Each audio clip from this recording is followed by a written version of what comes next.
Hey guys, welcome back to another video. It's Stephen here with 5 things that we learned from City's 10-1 demolition job over Exeter City yesterday in the FA Cup. It was an awful lot of fun, an incredibly fun game, loads of stories to talk about. Apparently if you were watching the intro then you might have just heard an overdub of the Super Cup game. I didn't even know you could hear me. Could you hear me when I was talking as well? Look, fingers crossed you can't do, but apparently it plays the audio that I was watching a clip of the Lewandowski goal, and apparently it's just played through for the audio. I apologise for that. If you're watching this later on and it's been edited out, ignore this. I'm just waffling as per usual. Anyway, it was an awful lot of fun yesterday. An absolutely incredible game of football. City were electrically entertaining. There was loads of narratives to take from it. Of course, this is going to be very academy-based, obviously, because that's where the story was yesterday for a lot of the game. But there's a big old Antoine Semenyo elephant in the room that we have to talk about, obviously. But yeah, thoroughly enjoyed it. Of course, if you want a more deeper dive into the game and everyone as individuals, go and check out the match reaction from last night when I went through the game after I got back from the Etihad. Yeah, joyously. It was a real good fun. Like, I know people online were going, oh, he started Haaland and Rodri, blah, blah, blah, etc. I get it. I get the frustration of a strong team against a lesser side. But when you're at the game, you don't really care about that. You just get excited about seeing a really entertaining game of football. And ultimately, that's what we got. And ultimately, the job was done. And players got off nice and early. So I was very happy with it. I'll start straight away. I'll go straight into it. Give the video a like, as usual. And all that stuff would be very useful. So here we go. We have to talk about Antoine Semenyo. He very clearly brings something unique to this Manchester City side. Do you know how refreshing it is to see a winger running behind and try and score goals for Manchester City? I don't remember the last time we saw that. A guy bursting in behind to try and get on the end of a through ball from one of our forward players who doesn't want the ball into feet, who will absolutely bust a gut to get in behind and pick up those passes from your Shirkies or your Fonens, whoever, and try and score a goal. Semenyo has that, and none of our wingers do.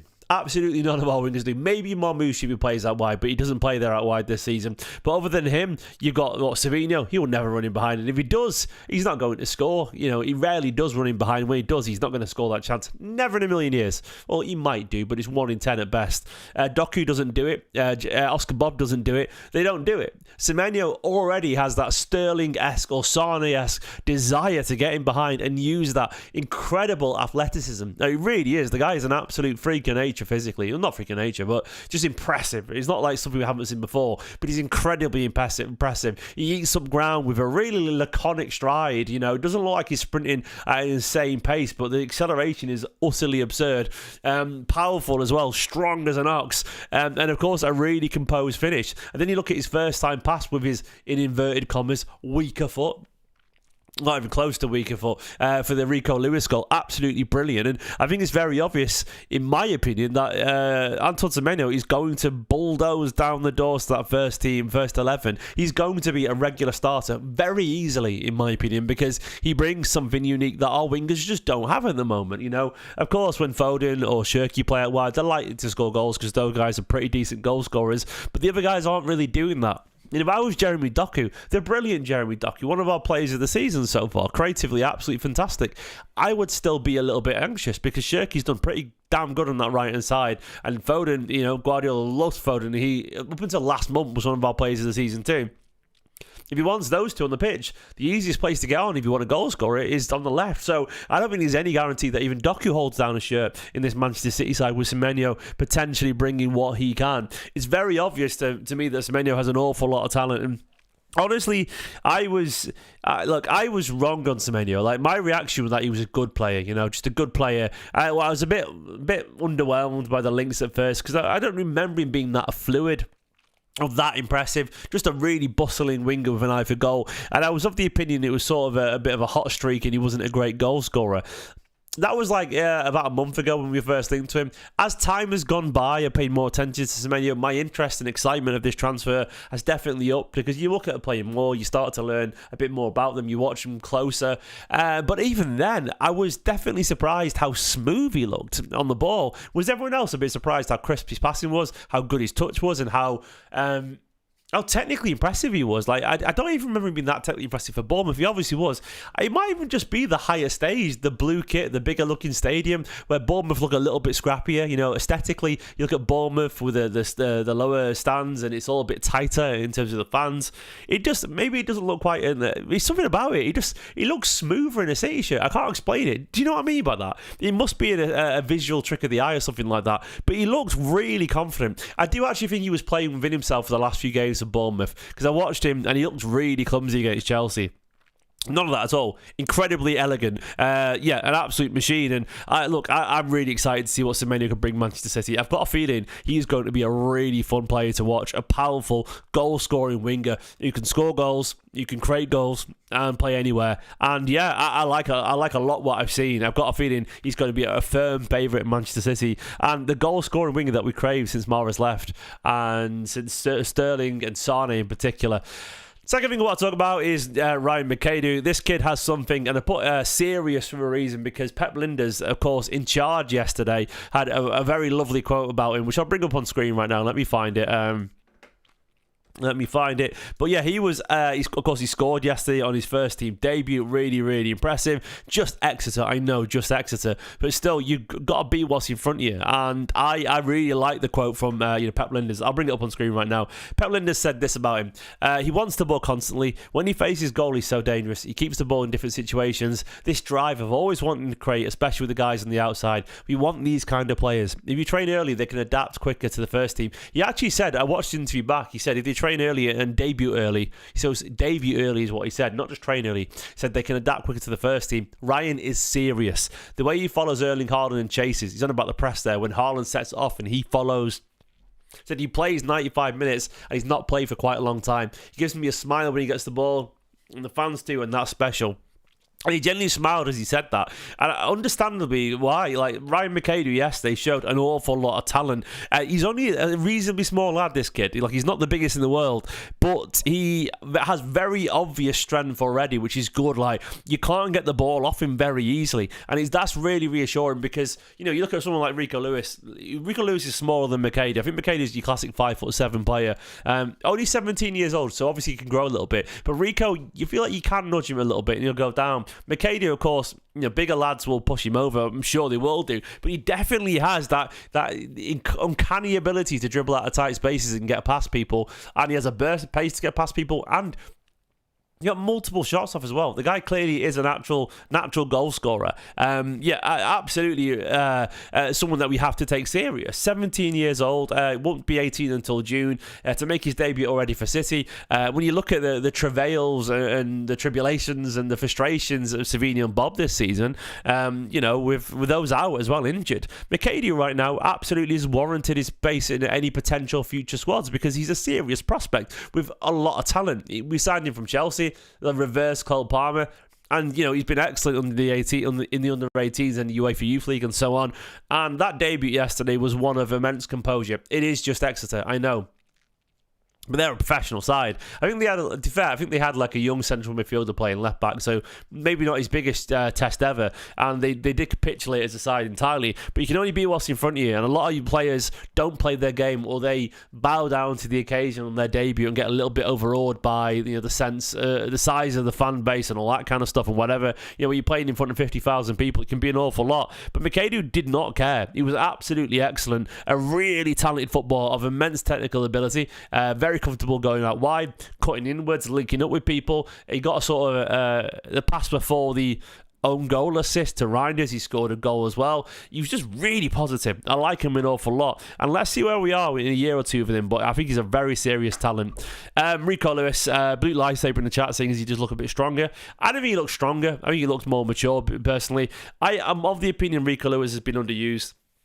Absolutely. I think Rico Lewis is a really smart footballer who became a bit of a stick to, he was used as a bit of a whipping boy last season when we were really struggling, and it feels a bit harsh. Rico Lewis is an incredibly smart, incredibly dedicated footballer who yesterday deservedly was captain of Manchester City Football Club. Of course, several first teamers weren't there, but when you look at that team, he absolutely should have been wearing the captain's armband, given his experience, given his love for the club, and a couple of goals and assists as well, a great assist, and two really good goals. Absolutely excellent from Rico Lewis. And I think what we saw yesterday, even away from the goals and the assists, was that real, genuine understanding of the game. He progresses the ball and moves it so smartly. Shirky really enjoyed playing with Rico Lewis yesterday. You could tell because he's such an intelligent mover off the ball. He uses it so smartly, incredibly creative.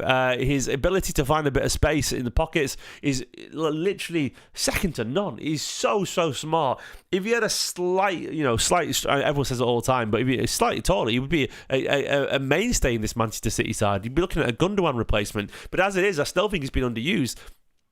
Against Chelsea, when the team were flagging, Rico Lewis should have came on. He would have helped keep the ball. He would have been smart. He would have slowed it down a little bit. Rico Lewis is someone who can do that Bernardo Silva-esque role of intelligence, your teacher's pet. You can keep the ball nicely. And I think Rico absolutely should get more game time as we look forward. I just think he's a really, really, really smart little footballer. And he's one we should be using in this squad. Thank you so much for the super chat from Vasco Historia, who said, best starting 11 for me right now is Donnarumma, Nunes, Kusanov and Alleyne.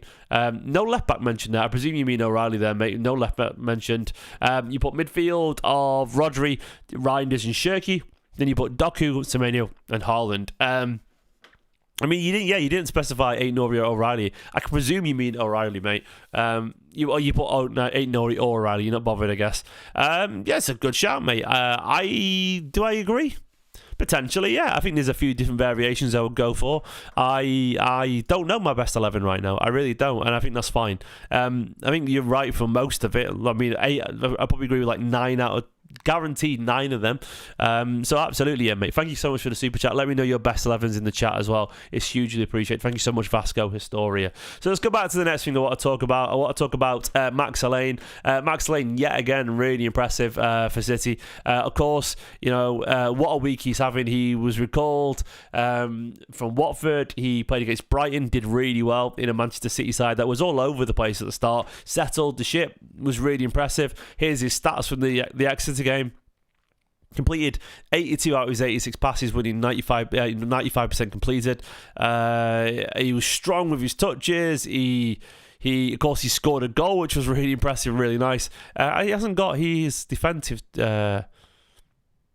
There we go. Ground duels 1-0. I mean, that's just not really true. I saw he won a couple of duels. But either way, Alleyne was absolutely composed alongside Kusanov. He scored a goal as well. I think Max Alleyne has absolutely deserved his chance, is what I want to highlight here. He clearly is a young player of immense stature. Look, 20 years old. He was playing for Watford in his debut season. He was starting regularly for them. The Watford fans were devastated to see him go, as he was part of their promotion push as they were in the playoff spots. And Alleyne, he's played it for England youth at every single level. And you can see why. He's so composed. His acceleration as he steps into midfield, his use of the ball, his ability to ping it out wide, so comfortable on either feet, comfortable in tight spaces, skipping past, pressing forward, a decent height, a good leap, strong in the challenge. Of course, he's got plenty to learn, absolutely. But Max Alleyne has shown that right now he earns his chance in his Manchester City side through that commitment. We saw Simpson Pusey look, pretty impressive, but I think Alleyne looks on another level personally. I don't think it's a coincidence that he's been EDS Player of the Year. Alleyne looks someone who's going to be a Premier League footballer. I might be wrong there. You might, top out in the Championship, but Alleyne right now is more than decent. And alongside Kusanov, I think you have to keep playing them personally. They are absolutely warranting their spots. Kusanov, I haven't mentioned in this video, but Kusanov was excellent again yesterday. A really smart player with loads of ability. But Alleyne, he's come back and he's taken his chance. He was great against Brighton. He scored yesterday to open the scoring, of course. And he's another flying that torch for the academy, which is the last thing I want to come to. Look, that's just a graphic there from Who Scored or SofaScore, whoever it was, of their stats from the game. Or their ratings from the game and what they achieved. We have to trust the academy. It deserves trusting. Guardiola said that one of his biggest regrets maybe of the last 10 years is that he maybe didn't trust the academy lads as much as he should do. And we saw this little rant from Guardiola where he said that one of the issues he's got in English football is that all these young academy lads, they don't get a chance to play against players that are serious. Play against fathers in the lower tiers who've got 3 kids at home. He said, the ones with the games that actually develop you. Not said they play in front of 10 people at the academy stadium against players of the same age who've been doing the same thing for 2 or 3 years. And I absolutely agree. I think it's very hard to judge which players can make it until you look them in the eyes, put them on the pitch, and see where they're at. And now, of course, like the argument is, well, Guardiola should be doing that, and I agree to an extent. But at the same time, I think it's sort of pithy to question Guardiola's judgment when he wins 4 leagues in a row, when he gets 100 points and 98 points and blah blah. Maybe if he took more chances of some of these young players, then some of these things would happen. He's got an incredibly difficult job to balance a bunch of superstars and win loads of trophies. And his legacy, he'll sleep easy knowing that he's probably made more right calls than most people do. Having said that, look, if I was a manager, I'd be quite revolutionary. I would be. This might never fly, but my approach to managing with 9 substitutions. Look, I'm sorry, 9 substitutions, of course, including a goalkeeper. That's 8 outfield players. My approach, you don't need 8 outfield player substitutions. You just don't. My approach would always be that one of those outfield players is going to be an academy player. If I was a manager, I would make it, because you're future-proofing then. If you're Manchester City Football Club and you're winning most games at home, especially if you're playing at home, by the way, if you're winning most games comfortably at home, I always want to make sure there's an academy player on the bench so they can get on and make their debut if the circumstances are favourable, because the second you get them on the pitch and they start to feel it, great. I would always want academy lads on the bench, basically. Maybe I'm talking nonsense there, and maybe I'm also contradicting myself, because you're 4-0 up at the Etihad Stadium and you're getting on as Mikasa. The game's dead. It doesn't really mean anything. But what we saw here was, yesterday, a great day for the academy. James Trafford is an academy lad. Rico Lewis is an academy lad. Max Alleyne is an academy lad. Ryan McAidoo. And then you get Mafuni, Mikasa. Who else came on yesterday? Nico O'Reilly. It's really, really impressive. These lads are the poster boys for the academy right now, and they're showing that the quality is there. And I do actually think Guardiola might have been a little bit wrong in terms of the mentality of some of these players, because the very nature of where they are has already shown that they have the gall and the balls to make it in the first place. Not every single player will, go into the first team and shine. I get that. But I think the likelihood of a Manchester City player going into the first team and handling a big game is a lot higher than it is for a Barnsley player or whatever. Not because they're necessarily better, though they probably are. It's because they already play for the biggest team in academy football anyway. These guys are there because they can deal with the big games and because they are often better. Largely, these lads have a supreme self-confidence because they are better than most of their peers. So not every single one, of course, but you've got a very good chance that some of these lads are going to look like they want to belong at this level. And you look at what Mafuni did when he came on. He looked like he belonged. Nico O'Reilly's been fantastic. McAidoo looked like he belonged. McAidoo with another composed performance. Max Alleyne looks great. Rico Lewis has taken his opportunities when he's got them. Phil Foden, James Trafford looks so confident. Largely, these academy lads, and then you go to the bulldozing impact of Liam Delap when he came on, what Cole Palmer's achieved. Look at Morgan Rogers. These guys are quality footballers with an awful lot of self-belief. I think we need to trust them a bit more, and I don't know how that looks in terms of the logistics of it, but I think when you're down, maybe you can't put them on the bench when you've got everyone fit. I get that, but when you're down to the bare bones and you're scrapping, and it looks like Guardiola's never going to bring him on because he doesn't want to rock the boat a little bit. No, change that. How often do we have just like Reagan Heskey and Mikasa and all these youngsters on the bench? They're never going to get on because Guardiola won't trust them.